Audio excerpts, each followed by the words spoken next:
Buenos Aires, 1912. En las calles empedradas del barrio de Parque de los Patricios, las madres comenzaron a vivir una pesadilla que no podían explicar. Niños pequeños aparecían quemados vivos, otros estrangulados, algunos simplemente desaparecían. Y nadie sospechaba que el responsable era un adolescente de apenas 16 años, de baja estatura y orejas prominentes, que caminaba por esas mismas calles con una sonrisa inocente en el rostro. Su nombre era Cayetano Santos Godino. Pero la historia lo recordaría con otro nombre, un apodo que se convertiría en sinónimo de horror en Argentina: el petiso orejudo. Hoy te voy a contar la historia del primer asesino serial argentino. Un niño que mató niños. Un monstruo que nació de las calles más miserables de Buenos Aires, y cuya historia cambiaría para siempre la forma en que Argentina entendía el mal. Bienvenidos a Cuentos Reales en Español. Para entender a Cayetano Santos Godino, primero debemos entender la Buenos Aires de principios del siglo XX. Una ciudad en plena transformación, llena de inmigrantes europeos, pero también de pobreza extrema, conventillos superpoblados y calles donde los niños crecían sin esperanza. Cayetano nació el 31 de octubre de 1896 en el barrio de San Cristóbal. Su padre era italiano, un trabajador ocasional alcohólico y violento. Su madre, una lavandera que apenas podía alimentar a sus 8 hijos. Cayetano era diferente desde el nacimiento. Pequeño para su edad, con orejas desproporcionadamente grandes que sobresalían de su cabeza, de ahí el apodo cruel, el petiso orejudo, el bajito orejón. Pero lo que realmente lo hacía diferente no era su apariencia física. Era su mirada. Los vecinos que lo conocieron de niño después declararían que tenía ojos muertos, que miraba sin parpadear, que había algo profundamente equivocado en ese chico. Pero, desde muy pequeño, Cayetano mostró signos de lo que hoy llamaríamos psicopatía infantil. A los 7 años, comenzó a torturar animales. Gatos, perros, pájaros. Los atrapaba, los torturaba lentamente, y disfrutaba viéndolos sufrir. A los 8 años, prendió fuego a su propia casa mientras su familia dormía. Milagrosamente, todos escaparon. Cuando le preguntaron por qué lo había hecho, Cayetano simplemente sonrió y dijo: quería ver cómo ardía. Su familia intentó controlarlo. Lo golpeaban, lo encerraban, lo castigaban. Pero nada funcionaba. Cayetano no sentía miedo. No sentía culpa. No sentía nada. Y así, ese niño sin empatía, sin remordimiento, sin miedo, comenzó a buscar víctimas más interesantes que animales. Comenzó a buscar otros niños. Entre 1908 y 1912, Buenos Aires vivió una ola de ataques inexplicables contra niños pequeños. Lo más aterrador, nadie conectaba los casos porque parecían accidentes o actos aislados de vandalismo. El primer ataque confirmado ocurrió en 1908, cuando Cayetano tenía apenas 12 años. Una niña de 2 años, hija de vecinos, fue encontrada con graves quemaduras en su cuerpo. La familia creyó que había sido un accidente. Pero no lo fue. Cayetano la había llevado a un rincón oscuro, le había quitado la ropa, y la había quemado con fósforos y brasas calientes. Cuando la niña gritó, él la golpeó para silenciarla. La dejó ahí, agonizando, y volvió a su casa como si nada hubiera pasado. Pero eso fue solo el comienzo. En los siguientes años, Cayetano escaló su violencia. En 1909, estranguló a Miguel de Paoli, un niño de 22 meses. Lo asfixió con sus propias manos en un terreno baldío. Cuando encontraron el cuerpecito, la policía pensó que había sido un accidente o que el niño había muerto por causas naturales. Nunca sospecharon de un asesinato. En 1910, intentó quemar viva a Ana Neri, una niña de 18 meses. La llevó a un gallinero abandonado, le prendió fuego y huyó. Por suerte, los gritos de la niña alertaron a vecinos que lograron salvarla, aunque quedó con terribles cicatrices. En 1912, Cayetano atacó al menos a 8 niños más. Algunos sobrevivieron con quemaduras horribles. Otros murieron asfixiados o golpeados.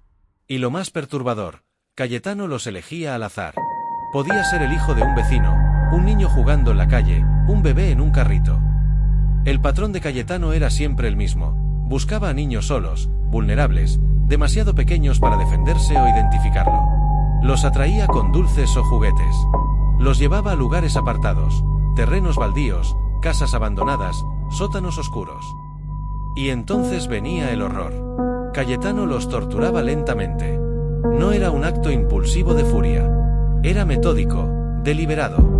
Disfrutaba cada momento. Después de los ataques, volvía a su rutina normal, iba a trabajar, tenía empleos ocasionales, y actuaba como si nada hubiera pasado. Pero el 3 de diciembre de 1912, Cayetano cometió un error. Ese día, secuestró a Gesualdo Giordano, un niño de 3 años, hijo de unos comerciantes italianos del barrio. Cayetano llevó al pequeño Gesualdo a un edificio abandonado. Lo ató y comenzó a torturarlo, quemándolo con cigarrillos y golpeándolo. Pero esta vez, alguien escuchó los gritos. Un vecino irrumpió en el lugar y encontró la escena. Cayetano sobre el niño, con fósforos en la mano, y una expresión que el testigo describiría como placer absoluto. Gesualdo estaba gravemente herido, pero vivo. Cayetano intentó huir, pero fue capturado. Y finalmente, después de años de terror, el petiso orejudo tenía un nombre y un rostro. El arresto de Cayetano Santos Godino conmocionó a Buenos Aires. No por el monstruo que habían capturado, sino porque el monstruo era un adolescente de apenas 16 años, de aspecto frágil e inocente. Cuando la policía comenzó a investigarlo, descubrieron algo aterrador. Cayetano no solo había atacado niños, también había cometido decenas de otros delitos. Había provocado al menos 7 incendios intencionales en edificios habitados. Había envenenado animales de vecinos. Había robado, vandalizado y aterrorizado a su barrio durante años. Durante el interrogatorio, Cayetano confesó sin mostrar el menor remordimiento. Habló de sus crímenes con frialdad, como quien describe una tarde cualquiera. No entendía por qué la gente estaba tan molesta. ¿Por qué lo hacías?, le preguntó un investigador. Cayetano lo miró fijamente y respondió: porque me gustaba. Me gustaba verlo sufrir. El caso de Cayetano Santos Godino generó un debate nacional en Argentina. ¿Cómo era posible que un adolescente fuera capaz de tanta crueldad? ¿Era responsable de sus actos o estaba loco? Los médicos forenses lo examinaron exhaustivamente. Concluyeron que Cayetano tenía degeneración moral congénita, imbecilidad moral y posiblemente daño cerebral causado por el alcoholismo de sus padres. En términos modernos, sería diagnosticado como psicópata con trastorno antisocial de la personalidad. El problema legal era complicado. Cayetano era menor de edad. Según las leyes argentinas de la época, no podía ser ejecutado ni recibir una condena de prisión perpetua como adulto. Después de un juicio que captó la atención de todo el país, Cayetano Santos Godino fue declarado inimputable por razones de edad y deficiencia mental. Pero no quedaría libre. Fue condenado a prisión perpetua en el penal de Ushuaia, la cárcel más austral y más brutal del mundo, conocida como la cárcel del fin del mundo. Un lugar helado, remoto, de donde nadie escapaba. Cayetano Santos Godino fue enviado a Ushuaia en 1923, después de pasar años en reformatorios donde continuó siendo violento y peligroso.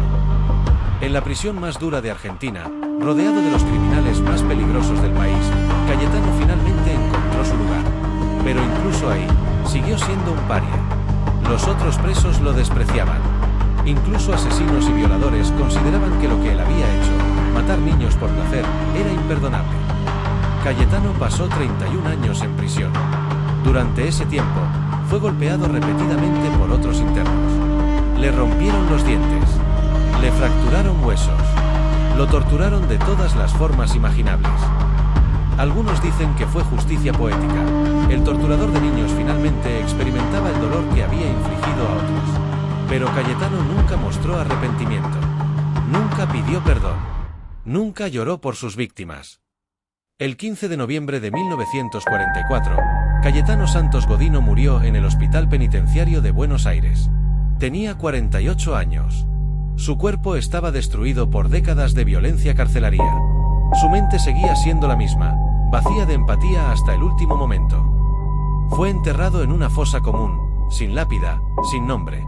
Nadie fue a su funeral. Nadie lloró su muerte. El petiso orejudo desapareció del mundo tan miserablemente como había vivido. La historia de Cayetano Santos Godino es más que la historia de un asesino. Es la historia del primer caso documentado en Argentina donde se intentó entender científicamente la mente de un psicópata infantil. Su caso cambió las leyes argentinas sobre menores criminales.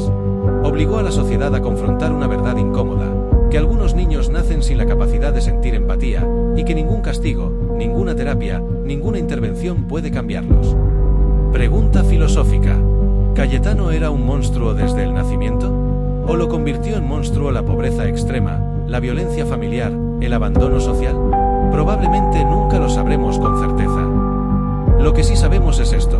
Entre 1908 y 1912, al menos 4 niños murieron y decenas más fueron torturados por un adolescente que no sentía nada. Ni placer, ni dolor, ni amor, ni odio. Solo un vacío oscuro donde debería haber estado su humanidad. Hoy, más de un siglo después, el petiso orejudo sigue siendo recordado en Argentina como el símbolo del mal absoluto. Su nombre se usa para asustar niños. Su historia se cuenta en voz baja. Y su legado es una advertencia, que los monstruos no siempre son adultos. A veces, tienen 16 años y orejas grandes. Esto fue la historia real de Cayetano Santos Godino, el primer asesino serial de Argentina.